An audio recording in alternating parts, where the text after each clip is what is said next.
आज मैं एक बहुत ही कॉमन टॉपिक जो न्यू हमारे यंग एडवोकेट्स हैं उनके लिए मैंने सोचा कि थोड़ी गाइडलाइन ट्रैप करके दे दूँ।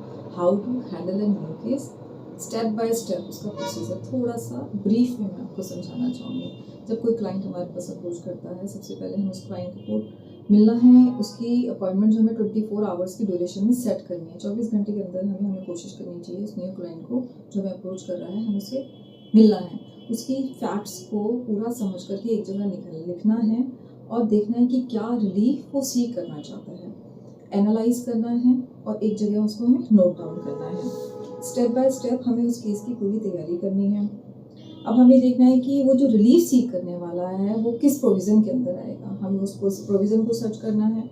उस प्रोविज़न की किस पर्टिकुलर सेक्शन में वो फाइल होगा, हमें वो ढूंढना है। किस एक्ट में जाने वाला है वो ढूंढना है। उसके बाद वो as per act, as per the case of the fact, वो किसकी जुरिसडिक्शन में जाने वाला है, हमें जुरिसडिक्शन चेक करनी है। जुरिसडिक्शन चेक पेक्यूनियरी हो, पैसे से रिलेटेड हो, या फिर जुरिसडिक्शन टेरिटोरियल हो। जिस तरह की जुरिसडिक्शन है हमें पहले वो जुरिसडिक्शन चेक करनी है। लॉ से बाहर तो नहीं है, हमें वो चेक करना है। फिर जुरिसडिक्शन डिसाइड होने के बाद हमें देखना है कि लिमिटेशन के अंदर टाइम पीरियड क्या है उसको रिलीफ को सीख करने का। लिमिटेशन से तो बात नहीं हो रहा, हमें उसकी लिमिटेशन देखनी है।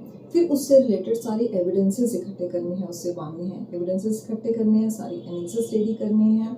एनेक्सेस जो भी है सपोर्टिंग डॉक्यूमेंट जो है उसके साथ हमें एक रफ ड्राफ्ट बनाना है। उस रफ ड्राफ्ट को हमें फिर वापस पैरावाइज लिखना है। लिखने के साथ साथ हम क्या करेंगे, इससे रिलेटेड जो भी उसका रिलीफ है, जो कॉज ऑफ एक्शन है, उससे रिलेटेड हम जितनी भी रूलिंग और जजमेंट्स अवेलेबल हैं, जैसे ऑनरेबल हाई कोर्ट की, ऑनरेबल सुप्रीम कोर्ट की, हम रूलिंग को हमें पढ़ना है, एनालाइज करना है कि हम किस तरीके से वो रीड करें। इन साइटेशंस को पढ़ना बहुत इंपॉर्टेंट है क्योंकि हमें वही बेस्ट कोर्ट के जो जजमेंट्स हैं, साइटेशंस हैं, उन्हें स्टडी करना है, उन्हें पढ़ना है, उनके वो पैराग्राफ्स निकालने हैं जिसमें आर्गुमेंट्स हमारे फेवर में दिए गए हैं, पर्टिकुलर रिलीफ के फेवर में दिए गए हैं। और उसके हिसाब से भी उनको प्रेसिडेंट की तरह लेना है, रूलिंग को अप्लाई करना है। ड्राफ्टिंग को मैं पहले डिस्कस कर चुकी हूँ एक वीडियो में प्रीवियसली।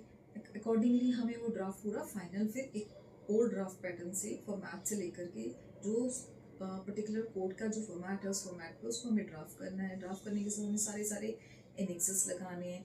एनेक्सेस के साथ हमें वकालतनामा भी लगाना है। वकालतनामा, आधार, ये जो भी आईडी प्रूफ्स हैं उसके क्लाइंट के, वो एनेक्स करने हैं। एनेक्स करने के बाद हमें नोटिस भी एनेक्स करना है उसके लिए, कोर्ट के लिए।